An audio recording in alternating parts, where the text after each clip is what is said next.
atenção a esta conferência.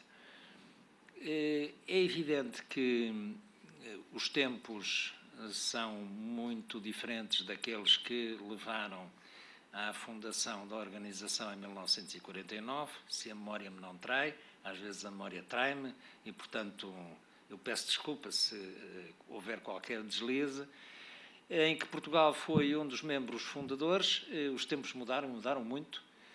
O último conceito estratégico foi de 99, se a memória também não me falha, e, portanto, está na altura, de facto, de fazermos essa revisão. Este é um contributo que nós desenvolvemos aqui para essa revisão. Portanto, como já foi dito, esta conferência serve, no fundo, de preparação para a cimeira que irá ser realizada aqui em Lisboa. Como sabem, a cimeira da NATO em outubro. Uma das questões que irá ser discutida nessa cimeira é precisamente a adoção de um novo conceito estratégico. Portanto, é uma cimeira muito importante, de onde sairá, no fundo, o conceito estratégico para o século XXI. Reconhecendo que a NATO não tem recursos, não deve ter esses recursos e nem sequer tem também autoridade para intervir em todos os tipos de situações, nem tem que ser sempre, como pretendeu no passado, nem tem que ser sempre a organização líder de qualquer esforço coletivo que seja preciso fazer com outras organizações. Que o conceito estratégico da Aliança Atlântica confirma a natureza e as missões fundamentais da Aliança Atlântica. A Aliança Atlântica é uma aliança que tem a responsabilidade da defesa coletiva dos membros da Organização do Tratado do Atlântico Norte, incluindo Portugal, garante a independência, a autonomia e a integridade territorial destes Estados, a maior parte dos quais, é o nosso caso, de outra forma não o poderia garantir, ou certamente não o poderia garantir sem aliados, confirma essas coisas essenciais, o core business da Aliança Atlântica, e só por isso nós devemos estar satisfeitos. Eu sou, entre outras áreas, eu ocupo-me de segurança e defesa. E olhei,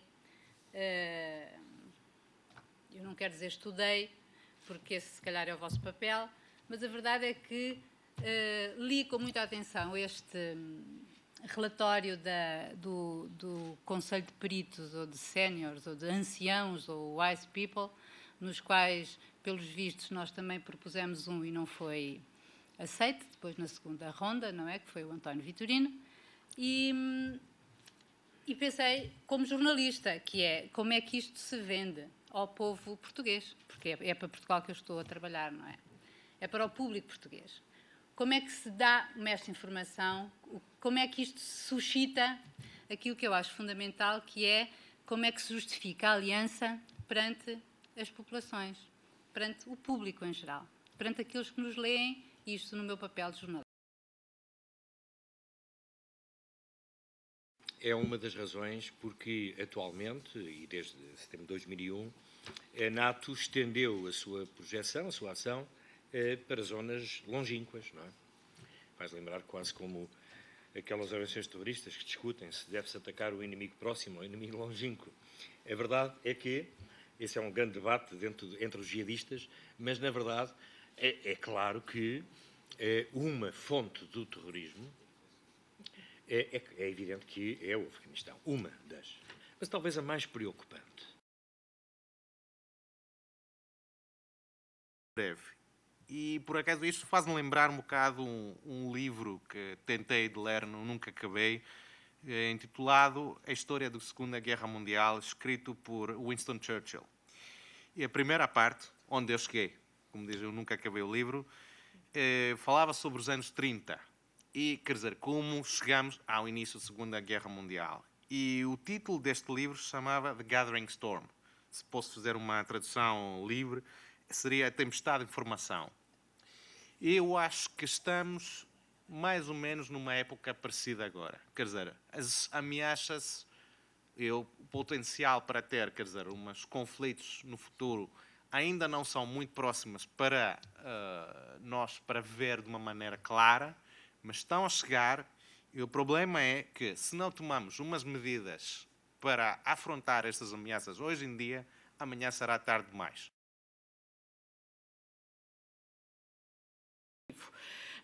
É essencialmente um argumento especulativo e gostava que ele fosse entendido nesse sentido. E começaria então por um ponto que é um ponto que creio não tem sido muito focado ainda esta tarde, que é o ponto do sucesso da aliança.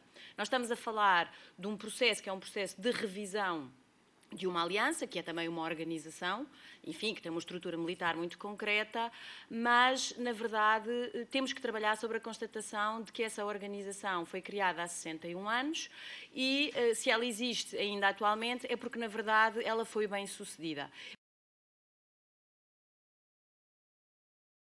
Portanto, para além de todos os pontos de uma NATO global, da diversificação das ameaças e da diversificação do teatro das operações, o primeiro ponto a ter em conta é a NATO não altera este propósito de ser, em primeiro lugar, uma organização de defesa coletiva dos seus Estados-membros. Eu acho que este ponto é muito importante, até quando se tem em conta a política do alargamento da NATO, que neste momento é uma política de alargamento que não prevê propriamente o contínuo alargamento, como no fundo aconteceu nas primeiras 2 décadas, os primeiros 15 anos depois da Guerra Fria.